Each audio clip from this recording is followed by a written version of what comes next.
now it's time to go back to whiskey appreciation. That I know you love that topic. How does adding water enhance the appreciation and enjoyment of whiskey? There is so much people that don't want to add water to their whiskeys. Oh, well. What would you say to them? Well, I mean, it's quite simple. The blenders reduce the strength to 20% alcohol. Yeah, which is to my mind too low, but but they tend to operate when they're evaluating flavor in whiskey. They reduce the strength. Now, so you've got a permission to buy, if you like to use an advertising term. Don't be shy of adding water to whiskey. For enjoyment, I mean, so see, there are two. I always draw a distinction between just drinking purely for enjoyment and for appreciation. Now, for enjoyment, drink it as you like, man. I mean, the ice, soda, additives, sort of ginger ale. Ginger ale is a very good mixer, I think, for particularly for blended Scotch. But drink it how you like. The drink straight, drink it at high strength if you like. But for appreciation, yes to water, no to ice. Ice closes down the aroma, and as we were talking earlier on, the addition of a little bit of water tends to enhance the aroma and make it easier to assess in the mouth. The amount of water is up to you. It really depends. It depends. Obviously, it depends on the strength of the whiskey. But it also depends if you're tasting a number of whiskies, your palate becomes more, you can cope with higher strength as you go on. But anyway, my only comment is don't be shy of adding water. I mean, I do numerous tastings around the world, and when I say that, and the people are somehow amazed. What, you can add water to whiskey? Yes, you can. Yeah. I mean, there's no saying, that whiskey is the only other thing a Scotsman likes naked. Yeah. Yeah, I have heard that before. It's bullshit. It's I absolute know, it's bullshit. It's crazy. It's crazy. So funny. That's so funny. Yeah, yeah. And it's incredible, but some people prefer to add ice than water. What do you think about that? Well, yeah, for drinking, yeah, especially in hot climates. I mean, Sorry, but I don't mean for enjoyment. I mean for appreciation, and they want to add or prefer to add ice, and I think it's crazy. No, for drinking, great in hot climates. For appreciation, no. Yeah. I mean, really, and it should be at the whiskey should be at sort of room temperature, rather cool room temperature. And adding water is a good idea. Adding ice closes it down, closes down the aroma. Yeah, I couldn't agree more. That's great. This is another question from my friends from a whiskey chat, and the group. It is said single malts from 4 or 5 decades ago were different from today's. What have we lost along the way, and what have we gained? Very good question. Very good question. Lord, how long have we got? Well, I'd go back to what I said about being able to taste a single malt made in the 60s, 70s, even 80s, 60s, 70s in particular, and at whatever age, and compare it with the same, as far as possible, the same single malt today. And I think that you will find that they're different. Why are they different? Well, you have to remember that until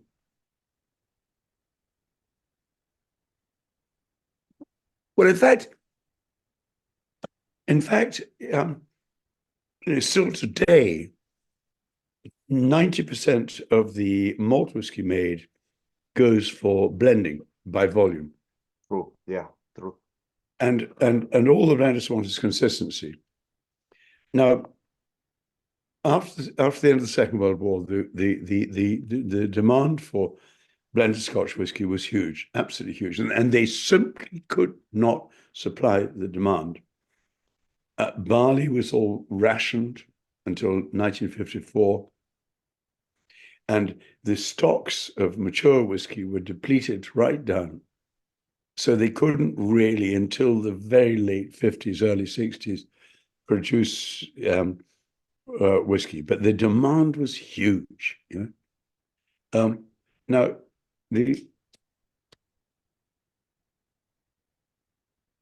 so as soon as there was money available,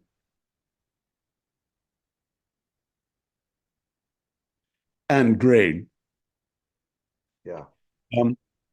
The Scotch whisky industry started to find ways of making the process more efficient. Now, efficiency manifests itself. They consciously didn't want to change flavor profile of the spirit, because otherwise they'd lose their key customers, who are the blenders. But they introduced all sorts of innovations. For example, they took out pretty well all the individual floor malting distilleries. They could not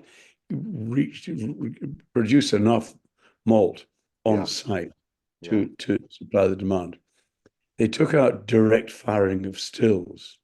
You know, they were dirty, horrible, very difficult to manage, and did indirect firing, you know, with like, you know, kettles and things inside, like in steam fired coils. They took out a lot of the worm tubs.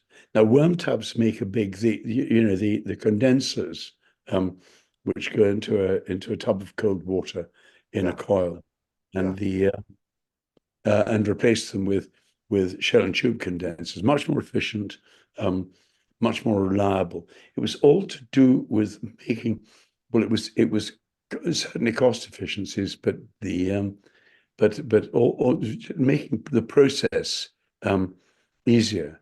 Now, but they were looking for a lighter spirit, or it was because of the blend? Generally, well, well, yeah, that's very interesting. Generally speaking, yes, they were looking for a lighter style of whiskey. Yeah. But that has been happening certainly since the 90s, since prohibition, since the 1920s. But there was a general move to a lighter style of spirit. But these were really, they were commercial imperatives, you know, in order to take out the floor maltings, and then, you know, there were a number of very large, big industrial maltings built, and so the individual distilleries would order malt, you know, peated to their precise prescription, you know, or non-peated or whatever it was, and so on. And then you come to the gray areas like barley varieties. You know, I mean, before the 1960s, 80% of the barley coming into the industry came from abroad, from England and from Australia and from Canada and from Denmark, and and then it was only in the 1960s that they developed this variety called Golden Promise, which would grow well in the Scottish climate, and that was very popular. But barley varieties tend to get sick after a while. They become prone to disease and so on, and so what I'm saying is that there was very small changes, if you like, but they added up to producing, frankly, spirit which was different from what it had been. One of the things that I would say is that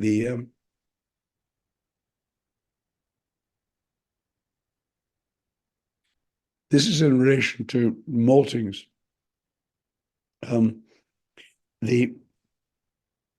One of the distinguishing factors, the key distinguishing factor between Highland whiskies, which included Speyside, and Lowland whiskies, was that the Highland distilleries malted over peat.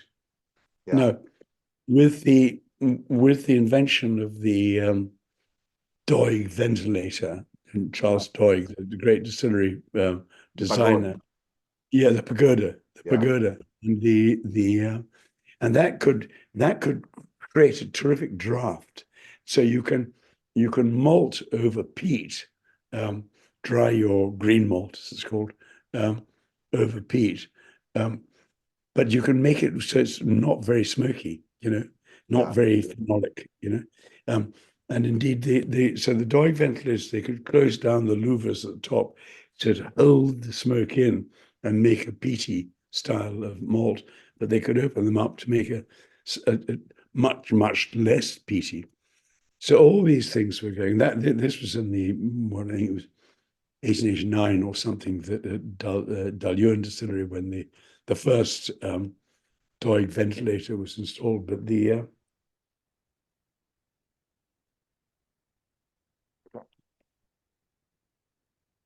But there were all these changes, as I say, mainly driven economically and for efficiency, particularly during the 70s, made for a different style.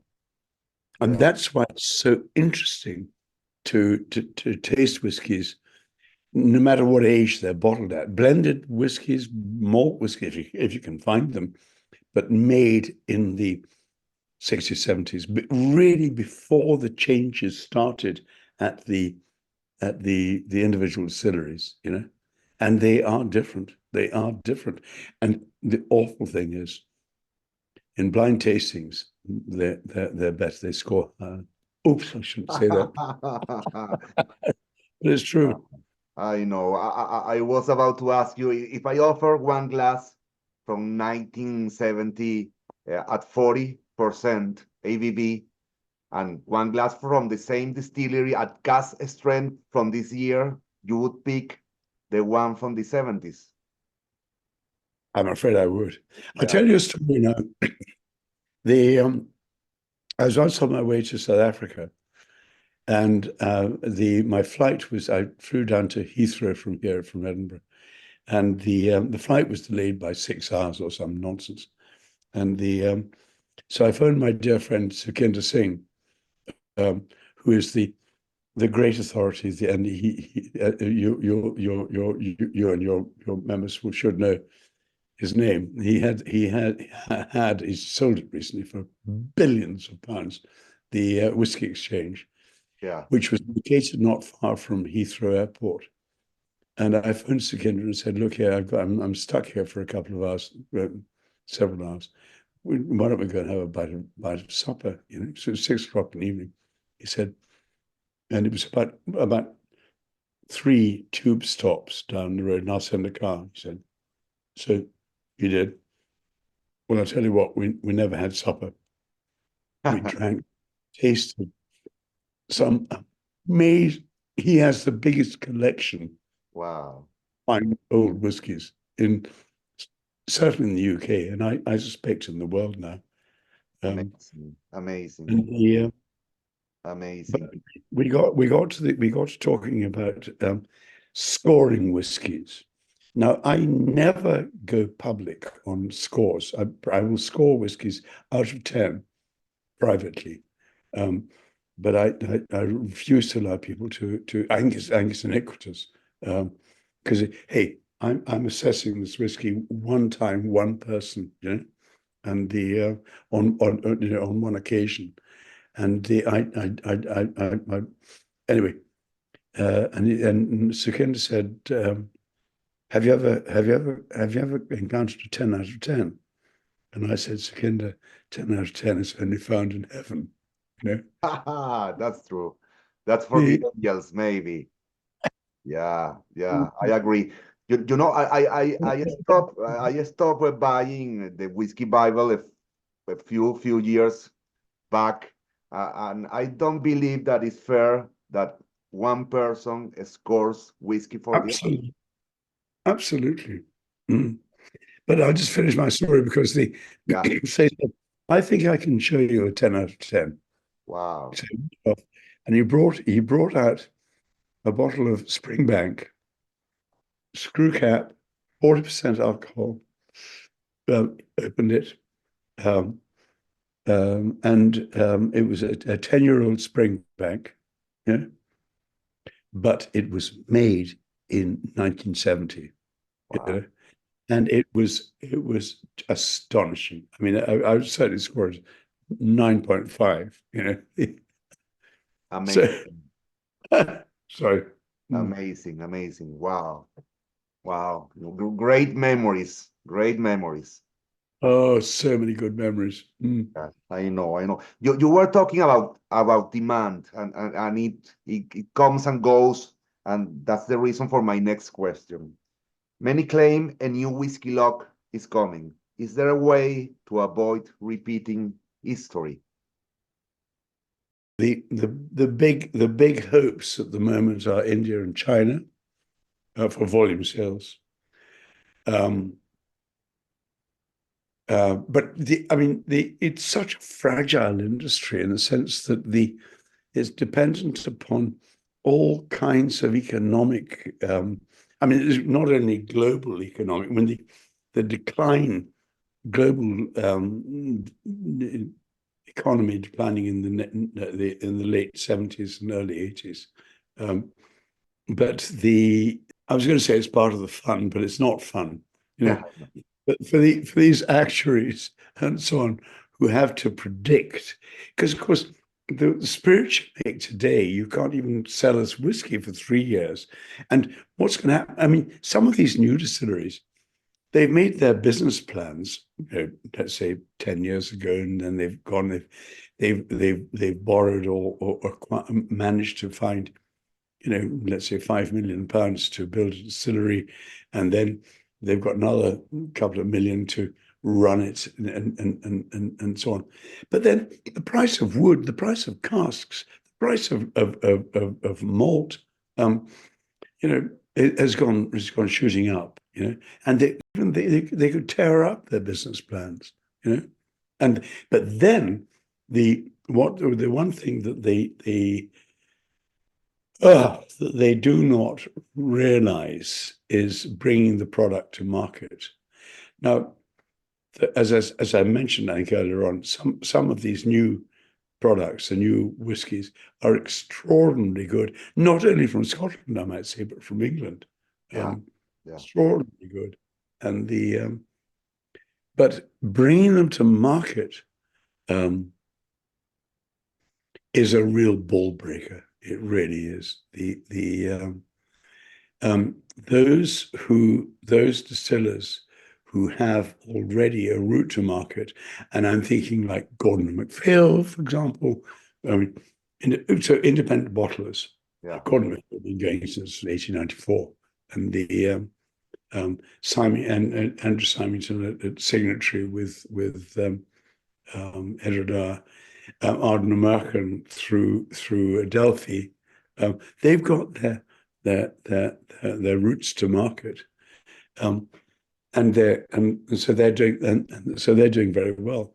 But the complete newbies to the game, they may say to a distributor, "Hey, look here, here's our product," and no matter how good it is, they're usually very highly priced as well, because they're young whiskies and they don't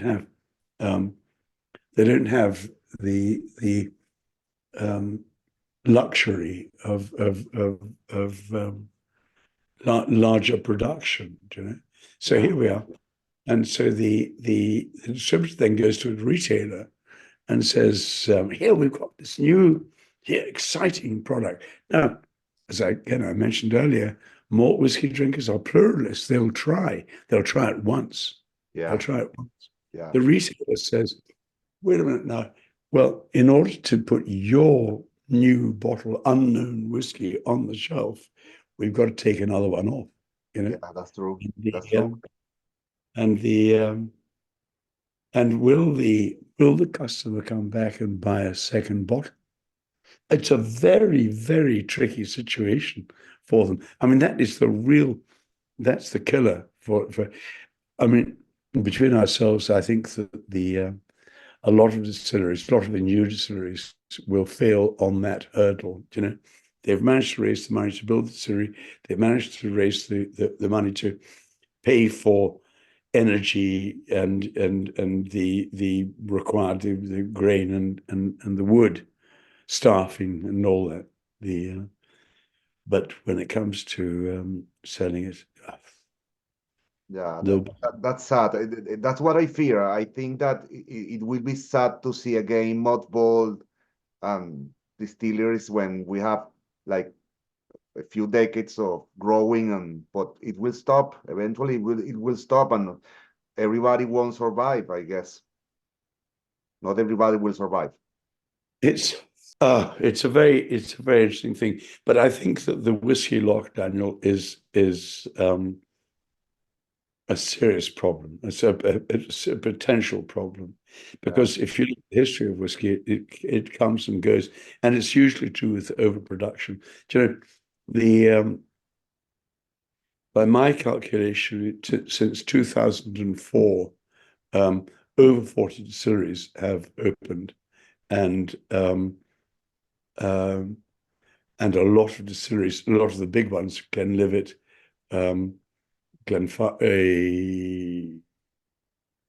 Macallan, Glenfiddich, have expanded production. Glenlivet and Glenfiddich, particularly, have expanded production. Now, on the one hand, that shows great confidence, because these chaps, heavens above, they're big businesses, and it shows great confidence in the demand for Scotch whiskey in years to come. But and I would say particularly in China and India, that I think but it's going to be hard for the wee ones. I think some of them. Yeah, I think that the big four, the big six, or wherever will handle any crisis, but the smaller business will suffer. And that they will buy the smaller business. Well, that's a possibility. Yeah. But on the other hand, the big guys, if they are confident about the growth, to such an extent they can invest massively, then maybe the smaller boys can creep in under the mantle. If they've got their figures right, hands above, they employ these actuaries and all that sort of stuff. About the potential growth of it. I do a lot of work in China, mainly for Diageo, and the Chinese market is very, very interesting, and And the potential in China is absolutely vast. Look at the population, but it depends upon the economy. And at the moment, the Chinese economy is dipping. So far as I'm aware, I think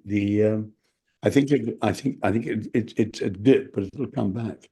Yeah, that's true. What about India? What do you think about India? India is a nightmare.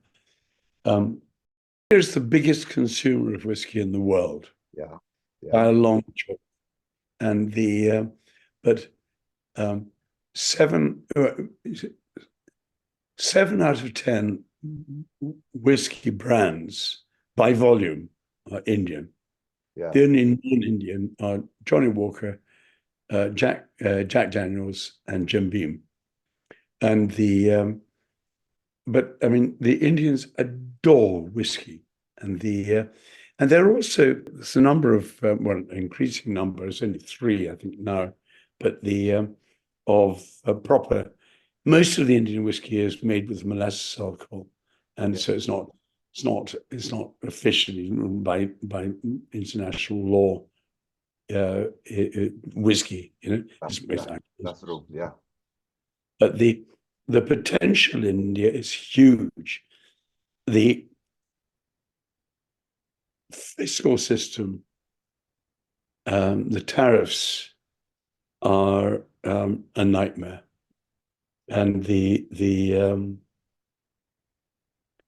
but if they can unscramble it, then India could make more money for the central government, and it could certainly become a serious outlet for Scotch.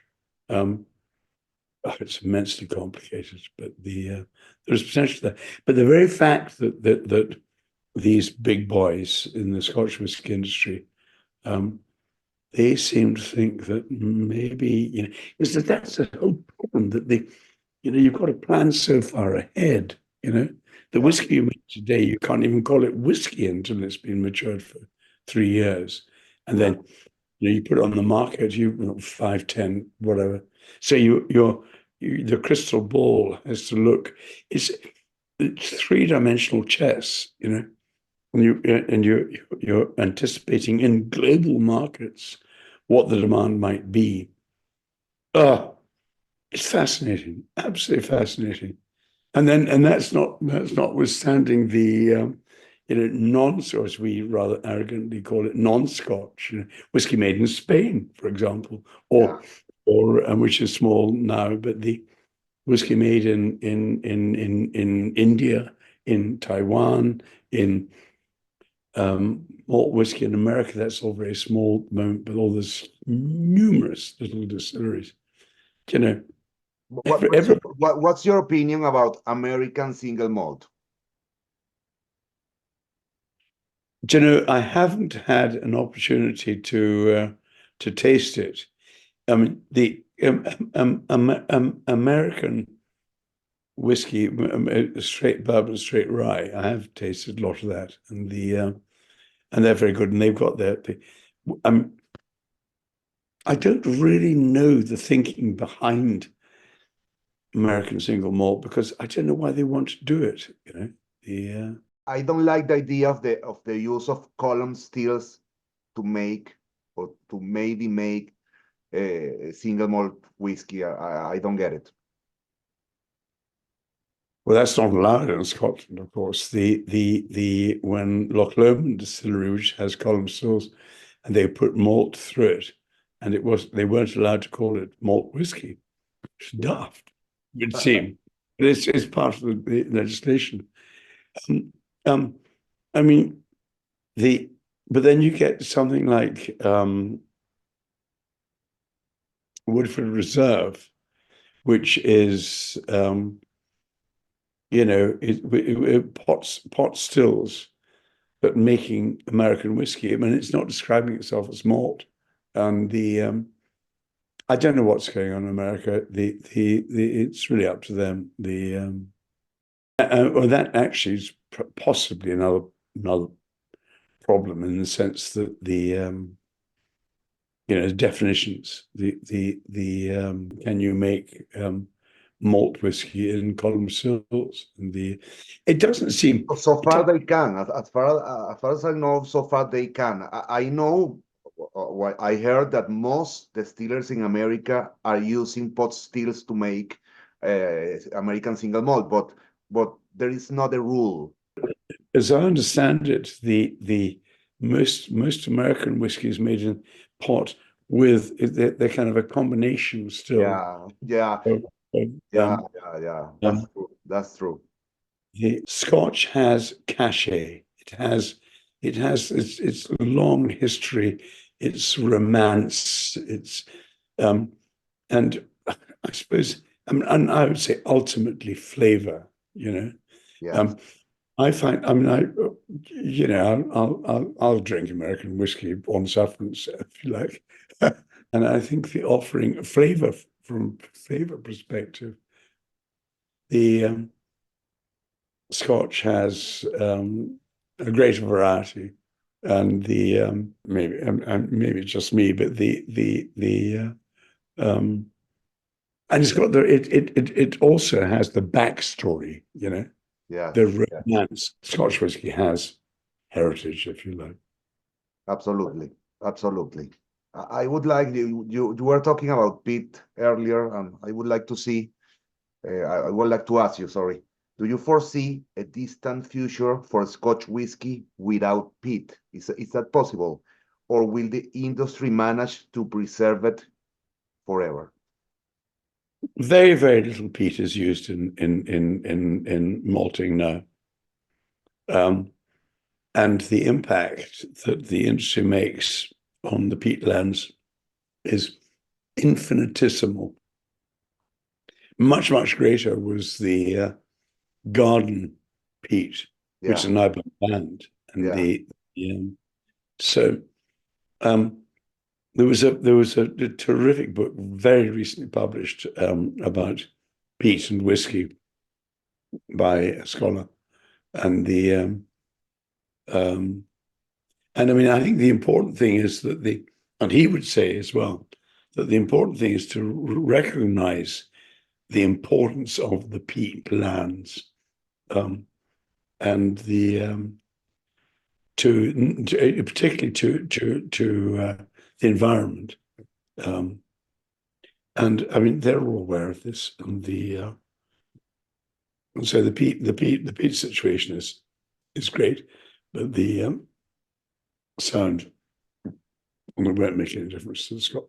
So do you think the Scotch Whisky Association and the distillers are doing what they have to do? And I think a lot of them are now recognizing the importance of the peatlands from which they draw their peat, those that are using peat for drying their malt, and investing in them.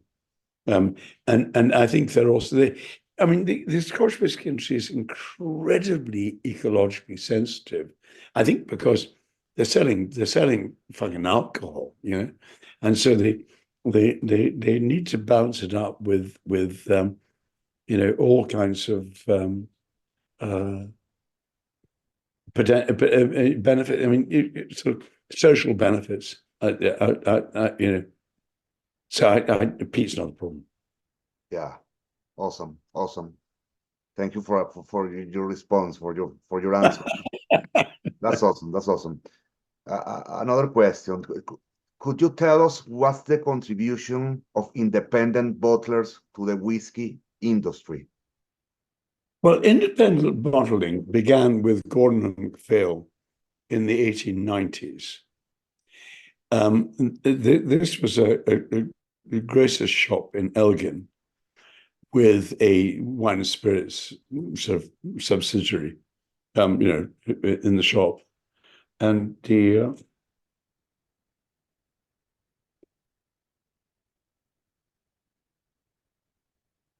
they would,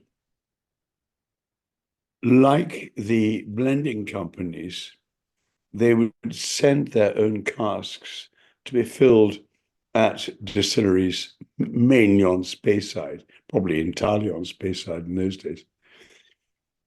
And when it came to the hard times of the 1920s and into the 30s, they kept, G&M kept a number of distilleries alive through their fillings.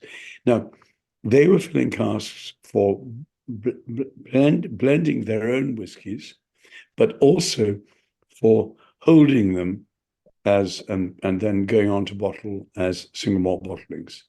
Now, this was very unusual because you have to realize that the really until the 1980s, very few companies bottled their product as single malt. So Gordon and MacPhail were bottling. They would send their casks, then they would take them out of bond.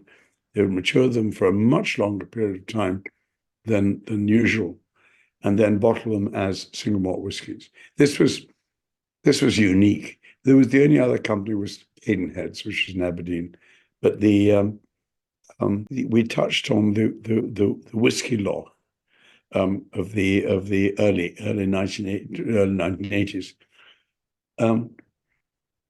Now, the first company to start promoting their whiskey as a single malt was William Grant's Glenfiddich, and in around about 1963, and this was unknown. I mean, the rest of the industry looked on in amazement. Who on earth would want to drink single malt whiskey? Because all their product went for blending, but G&M had been quietly, very small way, and until they found a huge market in Italy in the 1960s, G&M, and so they, if you like, supported the whole idea of single malt whiskies. George Urquhart, who was running the show at that time, he was the father of single malt bottlings. And then, of course, when William Grant's they were ahead of the game for one reason or another, but they were ahead of the game in realizing that their basic their key customers, the blenders, some of them were being taken over by brewers and wanting, but the traditional customers were thinning out, and so that's why they thought that they would start. Now, as I say, the rest of the industry looked on with horror and thought but then some of them began to set aside stock because they wondered, well, maybe this is a good idea. MacLean was the case in point, but they started to set aside stock in the 1960s for bottling as and promoting. This key thing is promoting, because MacLean would bottle say 15 butts a year for their own use, or but never promoted. I mean, the MacLean, they were setting aside whiskey usually at about 15 years old for single malt bottling. Didn't promote it, but it was observed. I've seen a lot of the directors' notes on this, and they were observing the success of Glenfiddich, and thinking about this. They appointed their first marketing director. He wasn't called a marketing director, Hugh Metcalf, but the equivalent of a marketing director in 1978, and the preparing to put the brand on the market and start promoting it. And Macallan, it was either in 71 or 72, 1971, 1972, began to promote itself. Only, I mean, it's within our lifetime, man. Yeah. I mean, phenomenal. And you know, when Hugh Metcalf was appointed in 78, the entire promotional budget for Macallan was £50. We're talking it's and unbelievable. now companies change because now they are considered but basically the like marketing geniuses, and I know that they put more money into advertising now. What are we talking? £50 million or £5 million? I mean, it's unbelievable. But it's a very interesting illustration of the how malt whiskey began to take off, because the entire basis of the whiskey industry was blending. The customers were the blenders. Everything went into blending. You know, in 1970, you know, only 1% of the malt whiskey made was sold as malt whiskey. Everything was based on blending orders, you know.